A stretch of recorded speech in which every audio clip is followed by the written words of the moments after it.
Dobrodošli spet v podcastu Po desnem pasu. Zdaj se pa nahajamo v Hotavljah, v Poljanski dolini, z mano pa je aktualni poslanec Slovenske demokratske stranke Žan Mahnič. Živijo, Žan. Zdravo, Karin, pa dobrodošla v Poljanski dolini.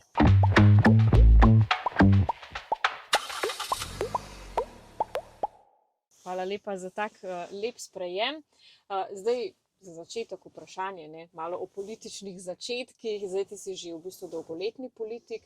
Bil si tudi predsednik Slovenske demokratske mladine, si se že v podmladku udejanjal, pa me zanima zdaj, a si ti že od otroštva vedel, da boš politik, ali kako je prišlo do te odločitve, da greš v to? Jaz se spomnim v otroštvu, kadar smo doma, paratu pa par mam ali pa paratiju pa par mami, da je bil dnevnik, da je bila na sporedu politika. Takrat sem se umaknil, ker me zadeva ni zanimala. Po se pa spomnim, da je bilo v drugem letniku gimnazije, na koncu drugega letnika, smo pa imeli malo uvoda v sociologijo, ker takrat, ko sem jaz hodil, je v gimnaziju v tretjem letniku.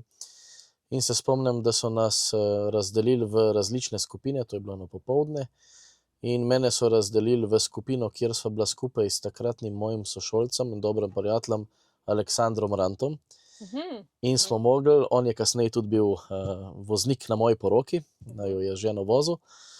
In takrat smo mogli slovenske politične stranke na en tak velik plakat razdeliti na podlagi politične pripadnosti oziroma kam na političen pol bi jo dali. Se pravi levica, sredina in pa desnica. In v bistvu v tistih 3 urah, ko smo to delali, je nekako prišlo do tega, da smo na hitro preleteli te politične programe in zadevo razdelili. In od takrat naprej sem se začel zanimati za politiko in začel zadevo malo spremljati in seveda tudi sem prebral praktično vse politične programe takratnih parlamentarnih strank in v bistvu mi je bil najbolj všeč program Slovenske demokratske stranke in pa predsednik Janez Janša, takrat sem ga začel spremljati, takrat je bil predsednik vlade. So mi bile tiste poteze všeč, ki jih je takratna prva Janševa vlada počela. Takrat smo tudi vsi dijaki zaradi Slovenske demokratske stranke. Poslanska skupina je vložila ta zakon v parlamentu. V 4. letniku dobili brezplačni obrok. Tako da jaz se takrat spomnim teh srednješolskih let. Sem bil zelo vesel tega brezplačnega obroka. Jaz, ko sem bil star 18 let in ko sem naredil izpit za avto, sem potem preko študentskega dela zmeri nekaj delal zraven, ali je bilo to tukaj v našem podjetju Marmor Hotavlje, ali je bilo tu v EGP-ju. In spomnim se, mi smo še tista generacija, ki smo mogli biti malo varčni z denarjem, pa ki smo mogli tudi kaj sami narediti. Ko sem šel v gimnazijo, takrat mislim v 3. letniku, sta mi starša dala, sta mi kupila mesečno karto za avtobus, pa 20 evrov na teden sem dobil. 20 evrov za malco, pa za to. 20 evrov je takrat, to je 16-17 let nazaj, je nekaj pomenil. No in pol, ko je prišla ta brezplačna malca, mi je teh 20 evrov ostala in smo lahko s kolegi šli tudi zjutraj ali pa kdaj po gimnaziji na kavo, kaj podebatirali. In lahko rečem, da tu so bili moji prvi politični začetki. In pol se spomnim, je bilo na občinski proslavi tukaj v Gorenji vasi, naša občina ima občinski praznik 23. novembra, in po proslavi sem prišel do našega župana Milana Čadeža, ki je še danes župan, jaz trdim, da je to najboljši župan v Sloveniji. In sem mu malo namignil oziroma sem mu rekel, da se malo zanimam tudi za politiko, pa da bi prišel v stranko. In takrat pred državnozborskim volitvam je bila pa lih tista kampanja, kjer je, če si na stranko poslal ime priimek nekoga, ki se zanima za politiko, ki se zanima za stranko, je pol dobil osebno pismo Janeza Janše. In jaz sem dobil tisto osebno pismo, zraven je bila pa pristopna izjava. In jaz sem tisto pristopno izjavo izpolnil, jo dal našemu županu in takrat sem se v bistvu včlanil v Slovensko demokratsko stranko in takrat je sledila tudi tista volilna kampanja za 2008 državnozborske volitve. Sva bila z Aleksandrom Rantom aktivna na avtobusu od SDS-a, kjer smo preživeli par dni, lih smo prišli z maturanca, takrat po 3. letniku in je bilo par dni, takrat smo začeli, mislim, da 5. 6. septembra šele 4. letnik, in 5 dni je bilo čas enega vakuma vmesno in takrat sva izkoristila, da sva bila na tem avtobusu in to se je pol začelo. Pa so me pa povabili v izvršilni odbor podmladka, kasneje sem čez en let kandidiral za občinskega svetnika, tukaj je bil predsednik SDM-ja na lokalni ravni v občini Gorenja vas - Poljane, potem na državno raven šel in v bistvu 2014 potem prvič kandidiral za poslanca. Tako da lahko rečem, da moja pot v stranki se je od same včlanitve do poslanca dokaj hitro zgodila, se pravi v 5-6 letih. Je pa res, da sem preplezal vse tiste stopničke, se pravi od tistega, ki je lepo plakate, pa zdaj do poslanca. In imaš že v bistvu kar nekaj izkušenj, kot si sedaj povedal. Zdaj mene zanima, kako pa je bilo, kakšen je bil občutek biti v sedanjem sklicu parlamenta, ki se mi zdi, da je bistveno drugačen od dosedanjih. Ne? Veliko je bilo jemanja besede, zelo tako sovražno vzdušje, zlasti proti poslancem opozicije. Ne? Kako je bilo to prenašati in a se to sploh da primerjati z leti prej? Ste že kdaj kaj takega doživeli ali je bilo to prvič? Veš, Karin, mene najbolj skrbi tisto, kar rečemo vsak mandat, ne? To je pa tisto, slabš ne more biti. Ja. Slabš ne more biti, ne. Jaz bom to dejal, ker sem ta prvič prišel, ne, Cerarjevi poslanci s stranka Modernega centra, ne glede na to, kaj si mislimo o takrat bivši sodnici Jasni Murgel, ki mislim, da je zdaj nazaj sodnica. Tokle, ko sva se usedla, pa sva se kaj pomenila, je bila prijetna gospa, ne, se je dal z njo pogovarjati, ne. Recimo z Lenot Grgurevič, ne, ki je iz istih nekih teh pravniških vod, se ne da, ne. Sem kol pozabil, recimo ta mandat, to se mi še ni naredil, ne. Urška Klakočar Zupančič, ne. Mene so starši doma učili, da se vsakega, ne, sploh starejšega, pozdrav, ne. No in takrat nisva imela še nobenih teh besednih dvobojev, nič še nisva se pogovarjala. Jaz sem jo v državnem zboru na hodnikih 3-krat pozdravil. 3-krat je gospa pogledala stran in ni odzdravila, ne. To ti marsikaj pove o kulturi in pa tudi o tem, kako si nekdo predstavlja sodelovanje, kako si nekdo predstavlja, kakšne vrednote v bistvu ima, ne. In lahko rečem, ja, ta mandat je res najslabši in me skrbi, kaj bo naslednji mandat. Zdaj, ne glede na to, Svoboda zdaj je imela 41 poslancev, zdaj jih bo imela definitivno manj, jaz upam, da pod 30 ali celo pod 20. In vsi ne bodo taki, ne. Sej tudi v Svobodi so bili kakšni poslanci, ne, zdaj nas so označili za lovski lobby, ne, ker je bilo v tem, jaz veš, da sem lovc, in v tem mandatu nas je bilo 8 poslancev lovcev, ne, toliko ni bilo nikoli prej in tudi mislim, da nikoli več ne bo, ampak s temi poslanci iz Svobode, ki so bili lovci, tle recimo tudi zdaj aktualni minister za notranje zadeve, smo se preko strankarsko pogovarjali in določene zadeve v korist divjadi in slovenskega lovstva uredili in s temi poslanci smo se tudi tako na splošno v redu razumeli, pa tudi z nekaterimi drugimi. Z nekaterimi pa seveda niti dober dan ne moreš reči, ne, in tako da jaz mislim, da ni bilo pa še enkoli toliko daleč, kot si prej rekla, da bi se jemalo besedo, dajalo pomine, dajalo na glasovanje, ne, da se odvzame beseda. Jaz, kakor se spomnim spremljanja politike, mislim, da je bilo nazadnje v mandatu 8-11, ko je Pavle Gantar, predsednik parlamenta, predlagal, da se z glasovanjem odvzame beseda Zmagu Jelinčiču, pa takrat niso bili sklepčni, ne. Zdaj je pa pač to šlo do te mere, da je zadeva šla preko vsakih meja in da se je kratilo svobodo govora, ker jaz mislim, jaz pa vem, dober kolega moj je bil bivši minister obrambni, zdaj je poslanec v britanskem parlamentu in mi je rekel, Alec Shelbrooke mi je rekel, veš, Žan, v Združenem kraljestvu imamo eno preprosto pravilo. Poslanci se moramo krehati v parlamentu zato, da se ljudje na cesti ne.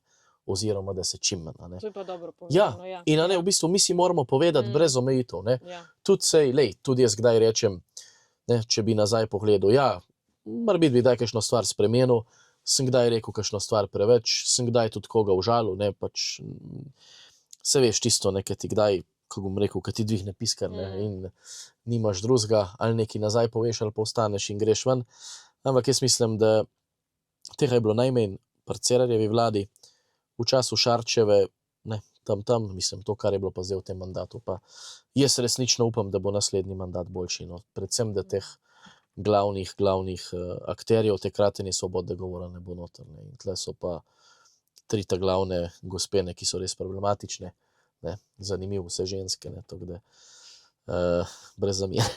Ja, no, jaz se z njimi ne poistovetim. Urška Klakočar Zupančič, Tamara Vonta in pa Lena Grgurevič, ne, to pa.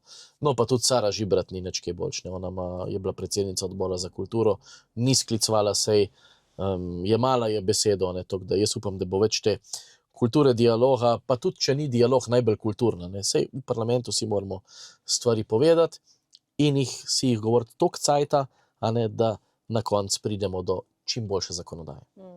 Ja, ko si ravno omenil, ne, da so vse te ženske, ne, ki so delale probleme, jaz v bistvu sem mnenja, da pride do zelo velikega problema, ko zafrustrirane ženske pridejo do položaja, ne, ker se potem začnejo v bistvu izživljati in to so tudi počele v tem. Ja, in te gospe so se nad nam dobesedno Ja. izživljale. Lahko pogledaš mene, še bolj recimo Andreja Poglajna, Jožeta Tanka, ne, in jaz ne vem, kakšen problem imajo te gospe, no, ampak zanimivo, ne, sem recimo Jani Sluga enkrat rekel, se spomnim, na seji odbora za notranje zadeve bila obravnavali smo poročilo policije za leto preteklo, je bilo 23 ali 24, in mi je stalno skakala v besedo, ne.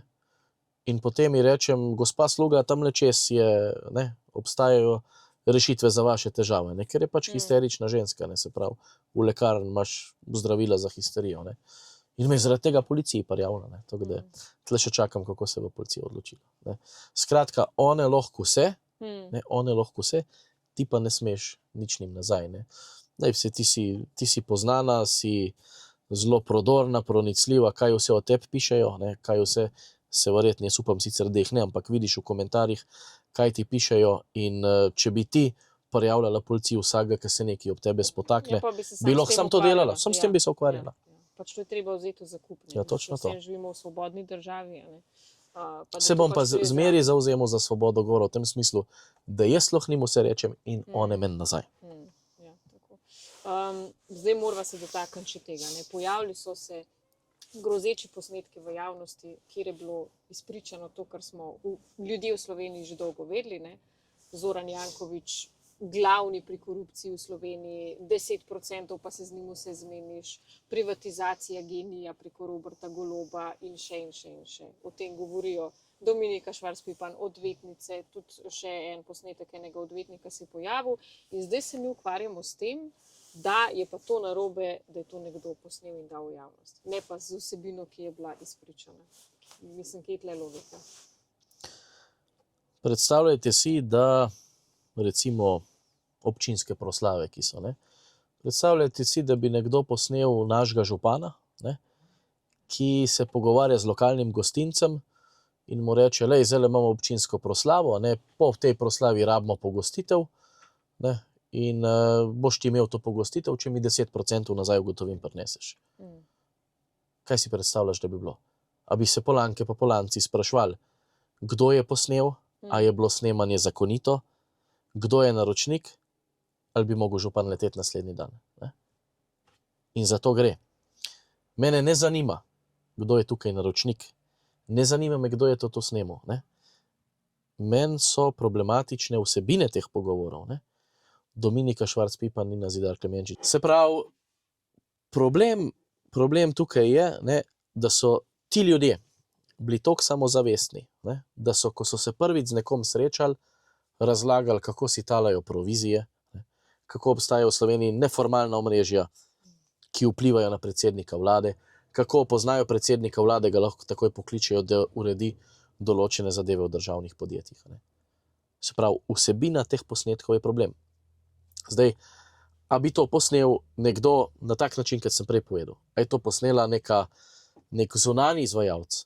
A bi to posnela neka slovenska detektivska agencija? Za mene to je vse v bistvu isto. Ne? To ne gre za nobeno vplivanje na volitve. Prvič, to se je snemalo v tujini, ne? In pa drugič, ni se snemalo ne predsednika vlade, ne ministrov, ne nobenih članov vlade. Se pravi, ne gre za noben napad na državo, kot zdaj skušajo zadevo predstaviti.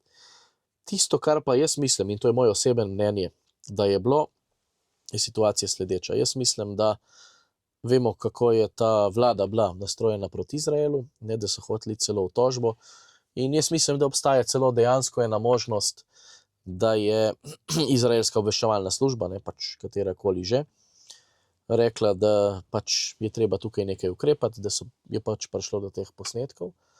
Kar je pa zanimivo pa je, ne, da so se ti posnetki potem kar potihnili in nehali v trenutku, ko je Robert Golob se odločil, da ne bo vložil tožbe proti Izraelu zaradi genocida, se pravi, da se ne bo pridružil tej tožbi Južnoafriške republike. Ne. In tukaj jaz mislim, da je Robert Golob šel še korak dlje, potem je pa zlorabil državne organe, se pravi Otcove policije in tako naprej. Robert Golob je to izkoristil, ne, ker je totalno nesposoben, ker je to državo pahnil na rob prepada, oziroma že drvimo proti prepadu. Danes smo obiskali tukaj par kmetij, bili smo na podeželju, ne, si tudi Karin sama videla, da kmetje jamrajo, ne, kaj se dogaja. In to je zdaj ena rešilna bilka, ki jo skuša slovenska politična levica se oprijeti. Ne. Ampak na koncu se moramo vprašati, a je problem, kdo je snemal, pa kaj je posnel, na kakšen način, a je problem vsebina. In slovenski državni organi pregona bi se mogli fokusirati na vsebino. Kako je recimo možno, da je v ponedeljek Sova rekla, da o tem nič nima. Ne? Zdaj v sredo, včeraj pa so rekli, ja, imamo podatke, kdaj so bili, pa kje so bili. Prav to jim je verjetno prinesel nekdo, ki je to privatno sledil, kar je pa še hujše. Jaz upam, da jim tega ni dala kakšna tuja obveščevalna služba, ker to pa pomeni, da je tuja obveščevalna služba izvajala obveščevalno dejavnost v Sloveniji, kar je pa protizakonito. In Sova skozi svojo protiobveščevalno dejavnost bi mogla to zaznati in tudi to početi. Ne. Tisto, kar je pa bistveno, pa je, da se je razkril, da nam vlada mafija, da je Robert Golob in stranka Gibanje Svoboda del te mafije, ne, in da so vse te punce od Dominike Švarc-Pipan do Nine Zedar Klemenčič, do bivšega direktorja, še zdaj se ne vem, Paravala, nekih tu hitro Golob menjate svoje prijatelje, povedali, da to državo vodi korupcija. Ne. In to je bistveno. In lete, jaz mislim, da ljudje bojo imeli v nedeljo zelo enostavno odločitev. Ne. Ali se bomo ukvarjali s tem, kdo je te majstre posnel, ki so povedali resnico, in ali bo razkritje tega povzročilo to, da bomo imeli v Gorenji vas, pa v Železnikih, pa v Škofji Loki na Petrolu naslednjo uro dizel, si videla, da ga ni. A bo cena dizla pa benzina cenejša, ne pa da bo šla za 20 centov gor. A bomo lažje plačali vrtec za naše otroke, a bomo lažje plačali dom za starejše za naše starše, pa stare starše, a si bomo lažje kaj privoščili. Sem bil takrat v Ameriki na opazovanju v Litvi in so mi vprašali, ne, Žan, koliko je možno ob vseh teh izjavah pa to, da je Trump zmagal. Sem rekel, dokaj enostavno, ne glede na to, kaj si mi mislimo o Američanih. Oni so dali na vago, a bomo volili na podlagi ideologije, a bomo volili na podlagi tega, od koga nam bo več na koncu meseca ostalo v denarnici. In če se bodo ljudje v nedeljo odločili na podlagi tega, kako jim bo več ostalo v denarnici, od koga, ne, in dokazano od Slovenske demokratske stranke pa naše bodoče vlade, in bo ostalo, jaz upam, da se bojo odločili za nas. Če je pa bolj važno to, kdo je to mafijo zdaj razkrinkal, pa posnel, pa na kakšen način, ne, vpliv iz tujine. Ne. Sej Patria je tudi prišla iz tujine, pa se takrat noben ni pritoževal. Se Niko Kovač tudi financirajo iz tujine, pa noben ne reče, da gre za vpliv iz tujine. To, gledajte, to je obupen spin, ki si ga je privoščila levica, in vsi ti, ki so na to nasedli, kar se organov pregona tiče, ne, ker kaj je bilo? To je bilo v tujini, pa šlo je za snemanje nekih privatnih oseb. To niso vladni uradniki. Se pravi, po kazenskem zakoniku lahko oni dajo zasebno tožbo ali pa prijavo policiji za nezakonito slikovno ali video snemanje. Ne pa, da se Sova in pa policija s tem ukvarjata. Ne. Tako da jaz mislim, da je šlo tukaj za zlorabo državnih organov, predvsem pa preusmerjanje pozornosti. In jaz mislim, da si lahko tako Damjan Petrič kot Darko Muženič kot Joško Kadivnik mal zamislejo, kaj počnejo in v kakšni svinjariji sodelujejo, namesto da bi jo preganjali. Zdaj še eno vprašanje za na konec. Ti veliko hodiš po terenu, ne, se pogovarjaš z ljudmi in najbrž ti tudi se zaupajo, kaj jih pesti, kaj so največje težave, s katerimi se soočajo sploh v času, ne, trenutne vlade. In če lahko malo deliš z nami, ne, kaj so te glavne stvari, ki so za urediti, ki jih v bistvu more Slovenska demokratska urgentno urediti, če dobimo vlado. Ne.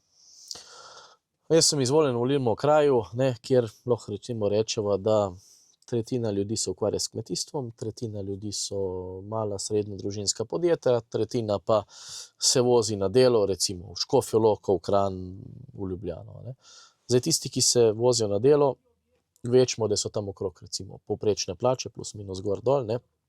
Te seveda najbolj pesti ta splošna davčna olajšava, to, kar so spremenili, znižali, visoki davki, slabe tudi prometne povezave, ne, sploh ta rush hour pa konice, ki so, ne.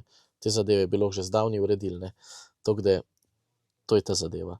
Tista tretjina, ki so samozaposleni, ne, tukaj gre tudi večinoma pri nas za espeje, ne. Zdaj, ko smo mi šli z vlade leta 2022, ne, je bil prispevek za espeja mesečno slabe 403 evre, zdaj bo že 720-730 evrov.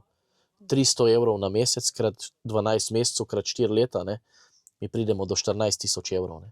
Pa še splošna davčna olajšava. SP-jevc je recimo zgubil zaradi Roberta Goloba in njegove kamarile v bistvu 20 000 evrov v 4 letih. Ne. Pa pol, kako mu to razlagam, pa reče, ja, se v bistvu to ne gledamo z danes na jutri. Seveda, ti ki greš v investicijo doma ali pa v gospodarstvo, gledaš 10-15 let. Ko si zgubil, a ne, v takem obdobju. A ne.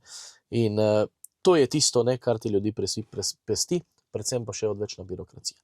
In pa tista tretjina, kar pa najbolj jamrajo tudi, a ne, je pa kmetijstvo zelo neprijazna politika za kmeta, ne, če je bila še 2 meseca nazaj cena recimo za liter mleka čez 50 centov, ne, horle sem bil včeraj na in domači, je dejala, ne, gospa, da je prodala za 2 dni nazaj mlek za 32 centov, pa še dol bo šlo, ne. Se pravi, to, kar imamo tudi v našem kmetijskem programu, ne, nižja obdavčitev, manj birokracija, ne, pavšalna obdavčitev, ne samo mleko kot izdelek, ampak tudi tisto, kar je naprej, so mlečni produkti, mesneni produkti, nekaj je obdavčen po višji stopni, se pravi, da se vse da na primarno raven, ne. Ta vlada je bila zelo neprijazna do kmetijstva, do podeželja. 625 govedorejskih kmetij se je zaprlo samo v lanskem letu v Sloveniji. Ne. In dejansko ljudje raj opuščajo kmetijstvo, pa si iščejo službo, nekaj pa, da bi vzdrževali. Tole v Polanski pa v Sevški dolini, mi imamo od ravnine pa do 1000 metrov nadmorske višine, takele bregove, do zadnjega kvadratnega metra zemlje obdelan. V Prekmorju se jim pa ravnina zarašča. Ne. Tako da tle bo treba veliko postoriti v Slovenski demokratski stranki. Imamo rešitve in tudi obljubljamo, da bomo te zadeve uredili. Seveda, če bo to prioriteta in če se bodo ljudje za to odločili, da tukaj na Gorenjskem in v našem volilnem okraju obkrožijo številko 5 na listi v nedeljo. Najlepša hvala, Žan, za debato in pa vso srečo na volitvah. Hvala tebi, Karin, hvala ti za vse to, kar počneš. Tudi ta podcast, ne, ni nastal za potrebe volitev, delaš ga že dlje časa, Ja, in res je.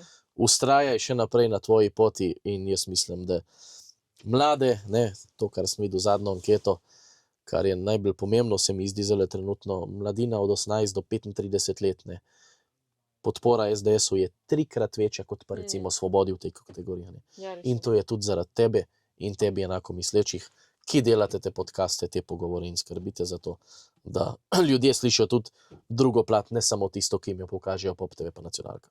Ja, hvala lepa. Jaz mislim, da je to moja dolžnost, ne, da nekaj naredimo skupaj za državo. Pa še bomo. Ok, hvala še enkrat. Hvala.